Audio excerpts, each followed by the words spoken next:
পলাশ, পলাশ, বাড়িতে কেউ আছে? বাড়িতে কেউ আছেন? পলাশ।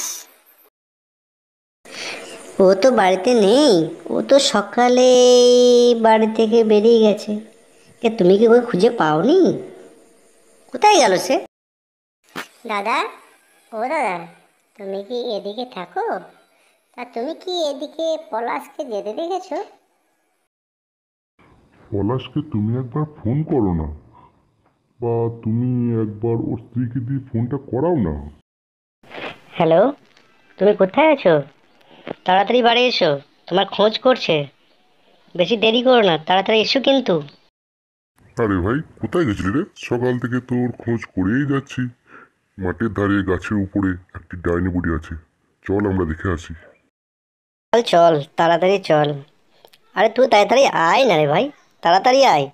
ডাইনি বুড়িটা বিশাল ভয়ানক, খুব ভয় দেখাচ্ছে সবাইকে। চল দেখে আসি, চল চল চল। তোরা এসছিস এখানে, আয় আয়, তোদের ঘাড় মটকে আমি আজকে রক্ত খাবো তোদের। আয় আয়। ভাই, এ তো আমাদের রক্ত খাবো বলছে। চল চল, আমাদের পালিয়ে চল, সবাইকে ডেকে আনি গা, চল। বাঁচাও বাঁচাও, গ্রামের লোক আমাদের দুজনকে বাঁচাও। ডাইনি বুড়ি আমাদের ঘাড় মোটকে রক্ত খাবে বলছে, গ্রামের লোক সব এসে আমাদের বাঁচাও, আমাদের বাঁচাও বাঁচাও। ভিডিওগুলি যদি ভালো লাগে একটা লাইক শেয়ার সাবস্ক্রাইব করবেন।